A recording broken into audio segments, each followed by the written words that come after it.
prediksinya semoga keluar nantinya lah. Yaitu nomor 1, secara umum agama yang ada di dunia ini terbagi menjadi 2, yaitu agama samawi dan agama ardi. Yang tidak termasuk kelompok agama ardi adalah A. Buddha, B. Konghucu, C. Nasrani, dan D. Shinto. Jadi yang bukan termasuk agama ardi adalah Nasrani, karena Nasrani ini termasuk agama samawi.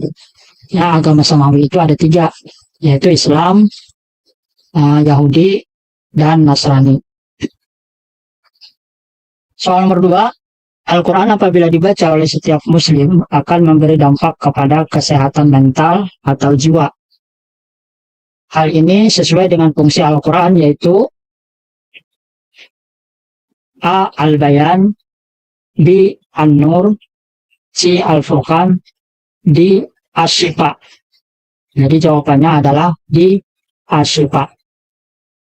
Soal nomor 3, Nabi Muhammad meninggal dunia, maka kepemimpinan umat Islam diamanahkan kepada pundak Abu Bakar As-Siddiq.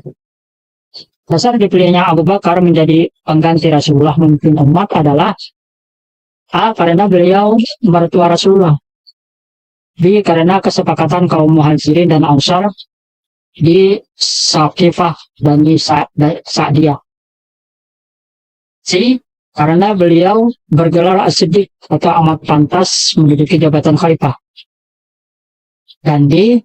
Karena kelembutan sifat dan keluasan ilmunya dalam beragam ilmu. Jawabannya adalah B. Karena kesepakatan kaum Muhajirin dan Ansar di Saqifah Bani Sa'diyah. Jadi terpilihnya Khalifah Abu Bakar ini karena adanya kesepakatan kaum Muhajirin dan Ansar. Nomor 4, Islam masuk ke Mesir dibawa oleh seorang komandan yang bernama Amr bin As. Beliau menjadi gubernur muslim pertama di sana. Peristiwa ini terjadi di masa Khalifah A. Abu Bakar As-Siddiq, B. Utsman bin Affan, D. Ali bin Abi Thalib. A. Abu Bakar Siddiq, B. Umar bin Khattab, C. Utsman bin Affan, D. Ali bin Abi Thalib. Jawabannya adalah B. Umar bin Khattab.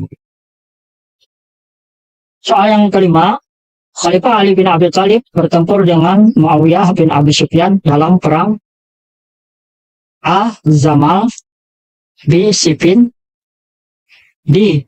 C. Riddah, atau D. Mu'tah. Jawabannya adalah perang Siffin, D. Berikutnya soal nomor 6, salah satu jasa Muawiyah bin Abi Sufyan terhadap perkembangan agama Islam adalah A. Ikut meriwayatkan hadis, B. Menjadi gubernur di Syam, C. Membentuk angkatan laut, D. Memperluas wilayah Islam sampai ke Afrika Utara. Jawabannya adalah D, yaitu memperluas wilayah Islam sampai ke Afrika Utara. Soal nomor 7, Baitul Hikmah adalah salah satu lembaga yang menjadi pusat studi perpustakaan besar pertama di dunia. Di lembaga ini banyak buku-buku asing diterjemahkan bagi umat Islam. Banyak dikembangkan ilmu-ilmu yang masih digunakan di zaman modern ini dari kalangan muslim, mulai dari sains, matematika, sastra, dan sebagainya. Lembaga Baitul Hikmah ini dibangun pada masa Bani Abbasiyah memimpin umat Islam. Khalifah Bani Abbasiyah yang mendirikan Baitul Hikmah adalah A. Al-Ma'mun, B. Harun Ar-Rasyid, C. Abbas As-Safah, Abdul Abbas As-Safah, atau D. Abu Ja'far Al-Mansur.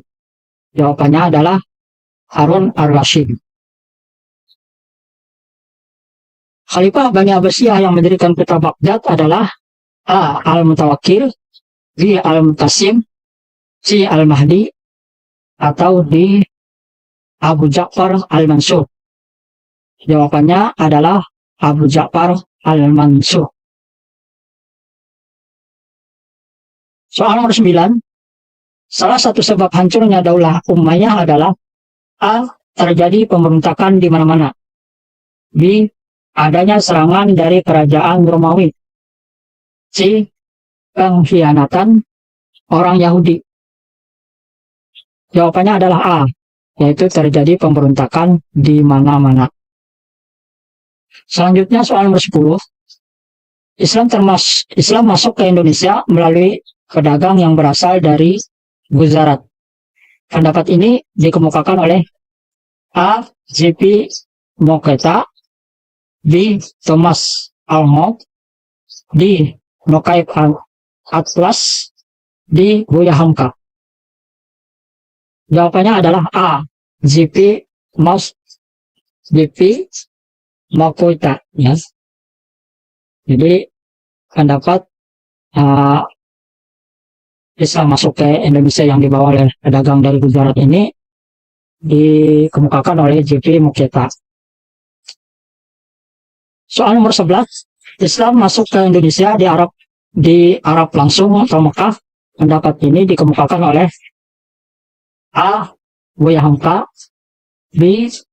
Sunok Homroje, C. Naguib Al-Atlas, D. J. Bin Najpel. Jawabannya adalah A, yaitu Buya Hamka. Soal nomor 12. Islam masuk ke Indonesia dari Syam. Ini pendapat yang dikemukakan oleh A. Buya Hamka, B. Sunok Homroje, C. Naguib Al-Atlas, D. J. Bin Najpel. Jawabannya adalah C. Naguib Al-Atlas. Soal nomor 13. Kerajaan Islam pertama di Indonesia adalah A. Kerajaan Guatalo, B. Ternate dan Tidore, C. Samudra Pasai, D. Demak. Jawabannya adalah C. Samudra Pasai. Soal nomor 14. Raja yang terlibat kerajaan Banten adalah A. Sultan Trengganu, B. Dipati Unus, C. Sultan Ageng Tirtayasa, D. Sultan Hasanuddin. Jawabannya adalah A. Jawabannya adalah C, yaitu Sultan Ageng Tirtayasa. Soal nomor 15. Pendiri kerajaan Islam Demak adalah A. Raden Wijaya, B. Sunan Kalijaga, C. Raden Patah, D. Dipati Unus. Jawabannya adalah C. Raden Fatah. Soal nomor 16.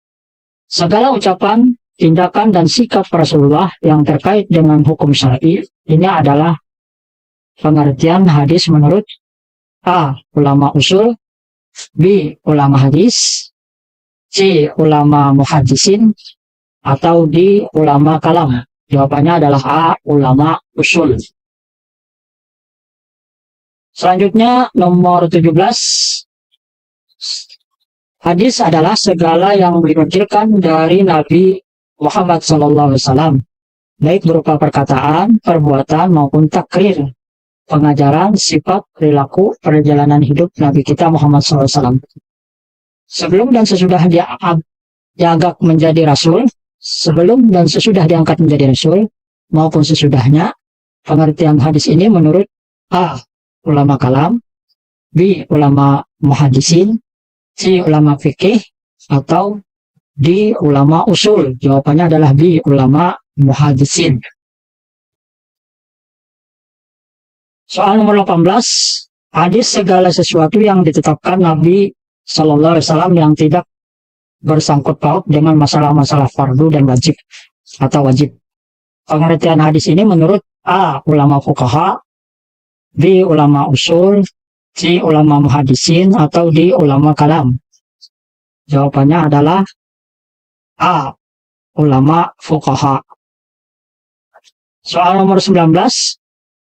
Hadis yang ditolak keabsahannya karena tidak jelas sanadnya dan matannya. Hal ini termasuk kelompok hadis A. Hadis dhaif, B. Hadis mardud, C. Hadis hasan, atau D. Hadis sahih? Jawabannya adalah B. Hadis mardud.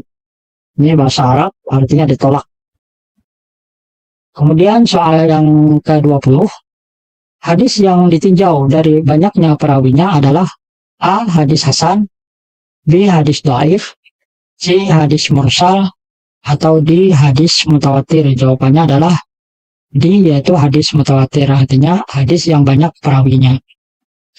Demikian beberapa soal yang dapat kita sampaikan, mudah-mudahan ada manfaatnya bagi kita, dan semoga bagi yang mendengarkan dan menyaksikan video ini, saya doakan semoga lulus P3K tahun ini